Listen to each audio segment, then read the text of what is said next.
پاکستان واقعی عجیب اور انٹرسٹنگ ملک ہے۔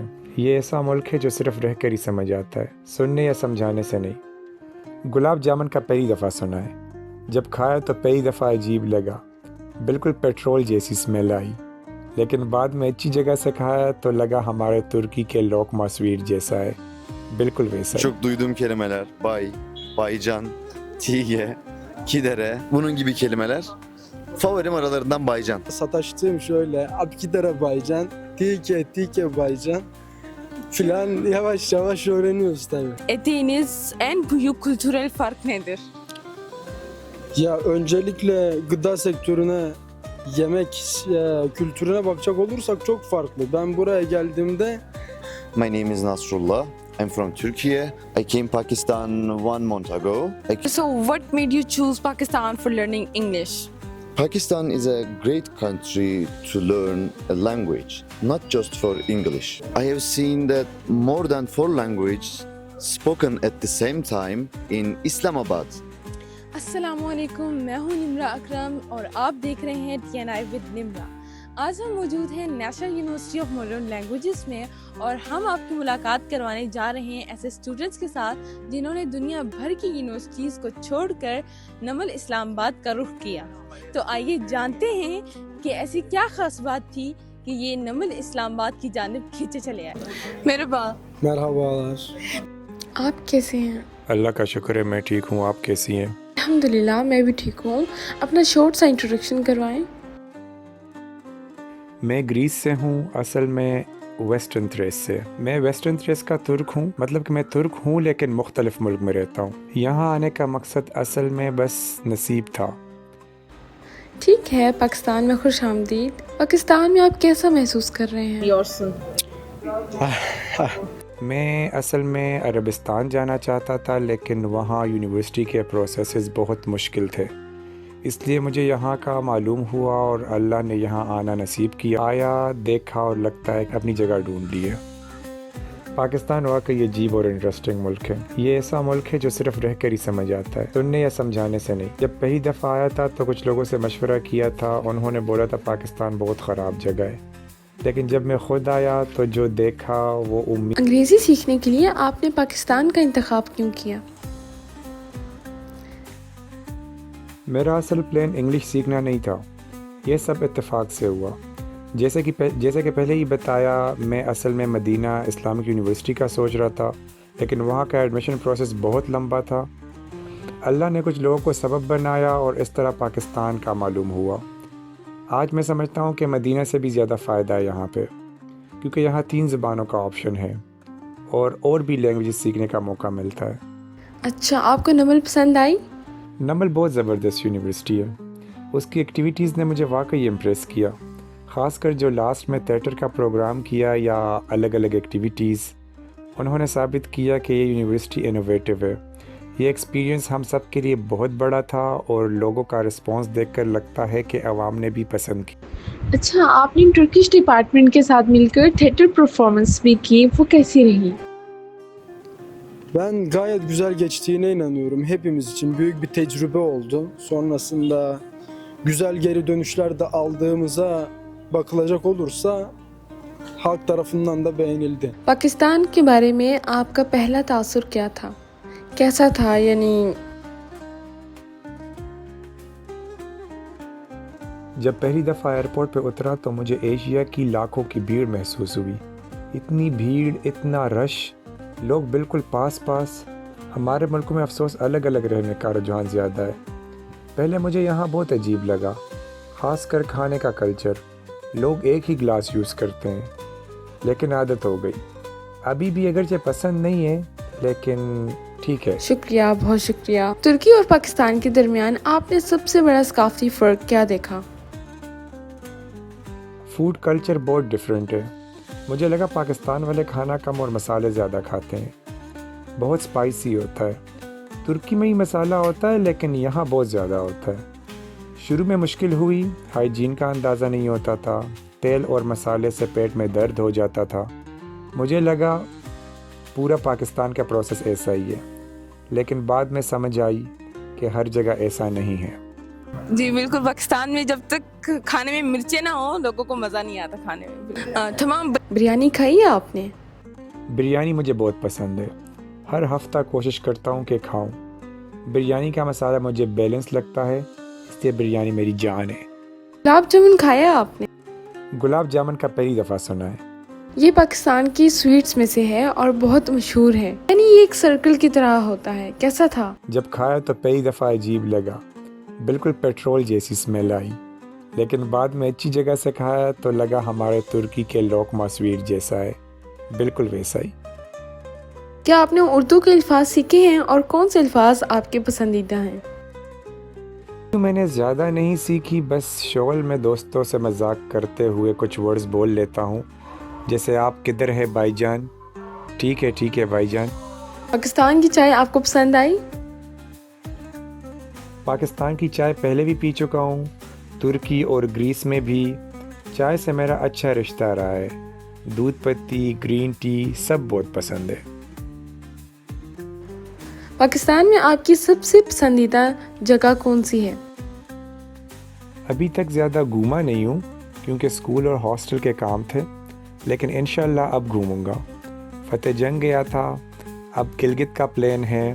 फतेह जंग की झील और मनाजिर बहुत पसंद आए, लेकिन मुझे लगता है कि गिलगित पाकिस्तान का ताज है। Ne düşünüyorsun? evet क्या आपने पाकिस्तान में अंग्रेज़ी सीखते हुए कोई गलती की? मेरा मतलब क्या आपने कोई गलती की और ऐसा कुछ है जो बहुत फ़नी हुआ? मेरे एक्सपीरियंसेस बहुत हैं, ख़त्म नहीं होते, लेकिन कुछ यादगार हैं। एक दिन मुझे फैसलाबाद जाना था, लेकिन गलती से किसी और जगह निकल गया।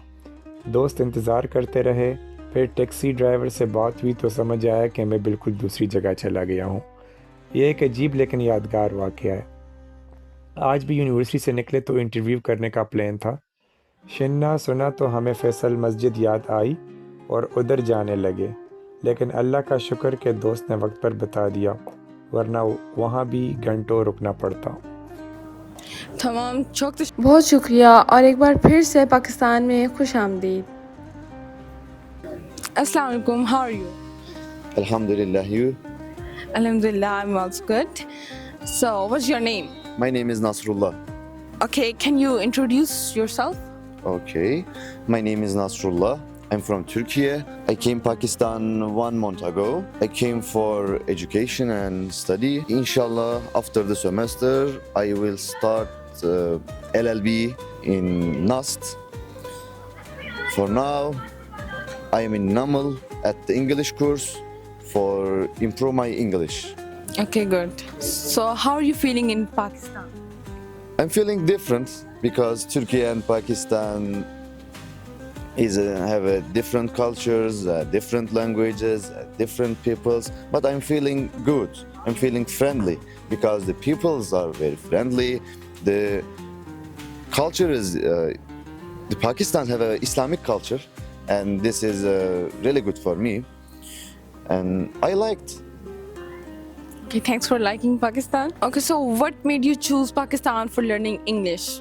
Pakistan is a great country to learn a language, not just for English. I have seen that more than 4 languages spoken at the same time in Islamabad.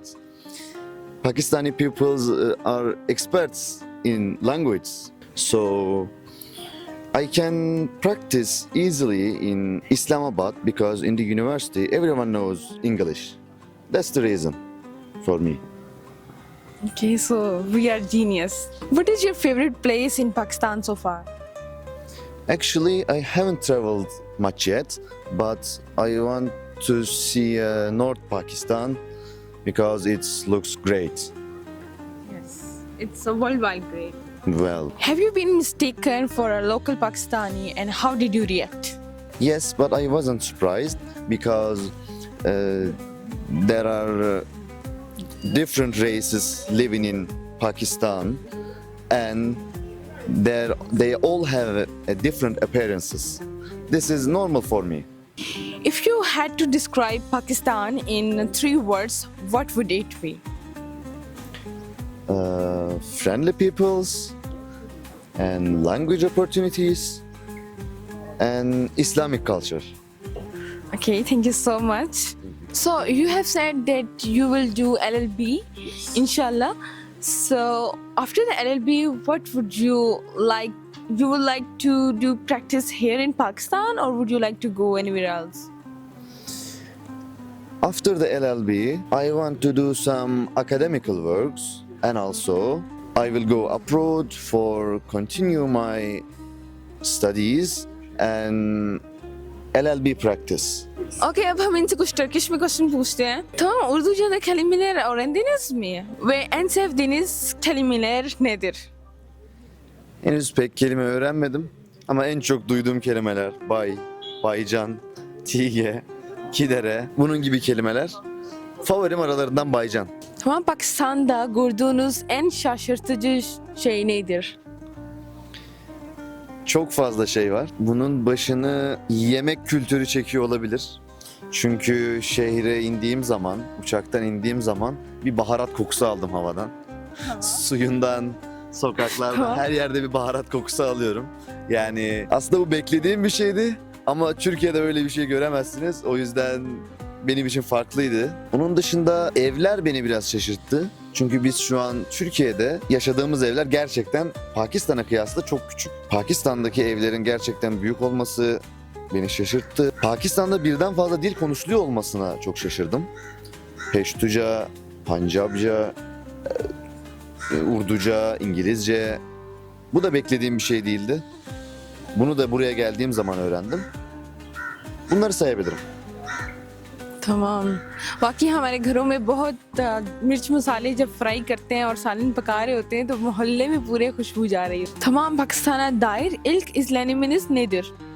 İlk izlenimim trafik oldu.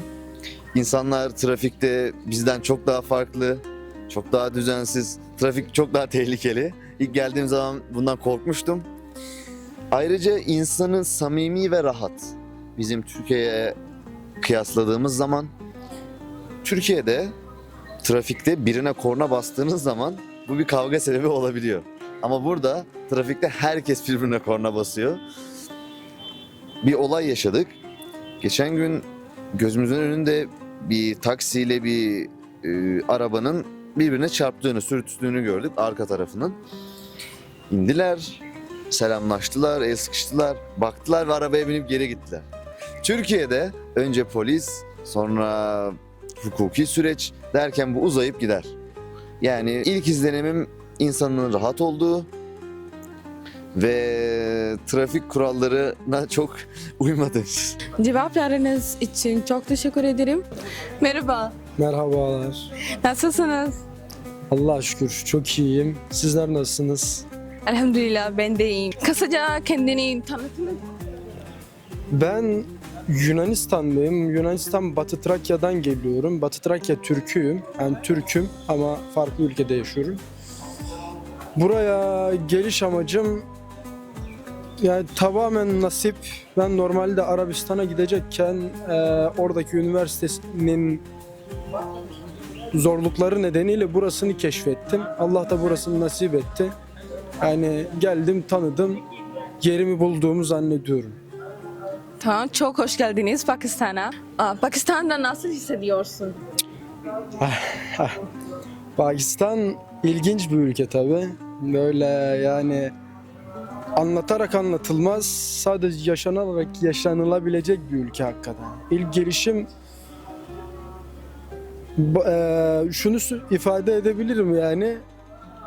Buraya gelirken bazılarıyla istişarede bulundum. Pakistan hakkında konuştum. Bana Pakistan'ı çok kötülediler ama beklediğimden çok daha güzel şeylerle karşılaştım. Maşallah, elhamdülillah. İngilizce öğrenmek için Pakistan'ı seçiminize ne sebep oldu?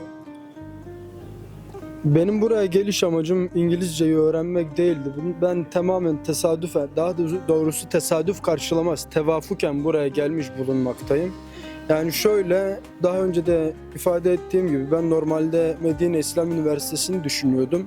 Fakat oranın kabul süreci çok uzun bir zaman aldığı için Allah bazı insanları araya katarak, bazı insanları sebep kılarak Pakistan'ı keşfetmemi vesile oldu.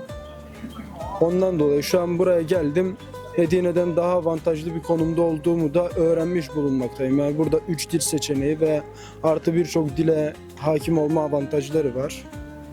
Tamam. Numara beğendiniz mi? Namıl güzel okul. Yani şöyle aktifliğiyle gerçekten beni cezbetti. Özellikle bu son yaptığımız tiyatro çalışmasıyla veya farklı faaliyetler yapmakla gerçekten üniversite inovatif bir yer olduğunu gösteriyor. Tamam, yani Türkçe departmanın ile işin yaptınız, tiyatro, performans yaptı. Nasıl geçti? Ben gayet güzel geçtiğine inanıyorum. Hepimiz için büyük bir tecrübe oldu. Sonrasında güzel geri dönüşler de aldığımıza bakılacak olursa halk tarafından da beğenildi. Pakistan'da dair ilk izleniminiz ne? Nasıldı yani, nasıldı? Ya havaalanına ilk indim. Bu Asya milyonlarının havasını aldım yani. O kadar kalabalık, o kadar böyle iç içe insanlar. Biz normalde toplum olarak maalesef ayrışmış bulunmaktayız. Bu bina kültürleri olsun veya farklı medeniyetlerin tesirinden dolayı olsun. Buraya geldiğimde ilk baş o bayağı zorlamıştı beni. Yani yemek kültürü olsun, yolda veya mahallede aynı bardağı kullanan yüzlercesi olsun. Yani bayağı ama alıştık tabii. Yani şu an onları tasvip etmesek bile güzel. Teşekkürler, çok teşekkür ederim. Türkiye ile Pakistan arasında fark ettiğiniz en büyük kültürel fark nedir? Ya öncelikle gıda sektörüne, yemek kültürüne bakacak olursak çok farklı. Ben buraya geldiğimde yani şunu bizzat söyleyebilirim. Pakistanlılar yemek yemiyor, baharat yiyor. Yani Evet, çok baharatlı. ya Türkiye'de biz de tabii baharat kullanıyoruz ama tabii kültürel şeylerden dolayı yemek konusunda bayağı zorlanıyoruz. Hala zorlanmaktayız. İlk gelişimiz tabii bir takım hüsranlarla geçti. Dışarıda yediğimiz yemeklerin hijyenik olup olmadığını kestiremiyorduk vesaire. Yediğimiz yağlar midemize dokunuyor, kramplar vesaire derken biz genel bir süreç olduğunu zannediyorduk. Bütün Pakistan süreci böyle geçecek. Fakat öyle olmadığını gördük yani. जी बिल्कुल पाकिस्तान में जब तक खाने में मिर्चें ना हो लोगों को मज़ा नहीं आता खाने में tamam biryani dediniz mi? Biryaniye bayılıyorum. Yani her hafta yemeye çalışıyorum. Yani bu arada baharatlarla aram iyi ama buradakilerle değil. Biryanideki baharat çok itidalli, çok orantılı geliyor. Ondan dolayı biryani candır. Gulab jamun yediniz mi? Yok, ilk defa duyuyorum. Ama bu tatlı Pakistan'da çok meşhur bir tatlı ve yani halka gibi var. Yedim. Evet. Tamam. Nasıldı? Yedim. Mekanına göre güzeldi. İlk yediğimde yani nasıl tarif etsem bildiğim benzine kokuyordu. Ama sonradan normal güzel mekanlarda yiyince bizim bizzat lokma tatlılarına benzerliği var. Aynı diyebilirim. Urduca kelimeler öğrendiniz mi? Ve en hangi sevdiğiniz kelimeler ne? Vallahi o kadar öğrendiğimi söyleyemem. Ama böyle ağzıma taktığım, arkadaşlara sataştığım şöyle Abkidere Baycan, Tike Baycan filan yavaş yavaş öğreniyoruz tabii. Ama İngilizce kadar değil tabii. Üçüncü seçenek olduğu için anca eğlence ağzı. Yani günlük iletişim. Tamam. Pakistanlı çay beğendiniz mi? Pakistan'ın çayını daha önce denemiştim ben. Kendim Türkiye'de veya Yunanistan'dayken de denemiştim. Çaylarla aram iyidir ya. Dut pati olsun, normal green tea olsun. Güzel yani. Tamam. Pakistan'da en sevdiğiniz yer hangisi? Valla şu ana kadar pek gezme imkanım olmadı. Okul süreçleri, kayıt süreçleri, yurt süreçleri derken bundan sonra gezeceğim inşallah. Ama İnşallah. Fatahjang'a gittim. Sonrasında Gilgit'e gitmeyi düşünüyorum. Özellikle Fatahjang beni cezbetti yani. Çok deresi, bu gölleri filan Evet. bayağı güzel. Ama Gilgit tabi herhalde Pakistan'ın tacıdır. Ne düşünüyorsun? Evet. Şu an Pakistan'da İngilizce önerirken en hata yaptın, yani herhangi hata yaptın ve en komik olduğu bir şey var mı? Var, yani sayarak bitmez ama başlıcalarını bugün yaşadığım, bir de Faisalabad'la Faisalabad arasında gidip geldiğim günü derece olarak sıralandırabilirim. Bir keresinde arkadaşlarla Fatacang'a gitme durumu vardı. Yok, farklı bir yere gitme durumu vardı. Dolayısıyla Faisalabad'a gitmem gerekiyorken bindim taksiye, Faisalabad'a gittim. Tabii arkadaşlar 1 saat, 2 saat, 3 saat yok. Hiç bekliyorlar, yok. En sonunda taksiciyi aradılar kendileri. Siz neredesiniz diye. Faisalabad dedi. Yani Faisalabad bildiğim kadarıyla Faisalabad'la arası çok uzak olan bir yer. Evet. Öyle bir anım var. Bugün de yaşadığımız şey, normalde okuldan çıkarken röportajı yapmayı düşünüyorken Jinnah denilince bizim aklımıza Faysal Camisi geldi. Oraya gidecekken son anda arkadaş durumu düzeltti Allah'a şükür. Yoksa bayağı bekleyecektik yine. Tamam, çok teşekkür ederiz ve yine de Pakistan'a çok hoş geldiniz. Hoş bulduk.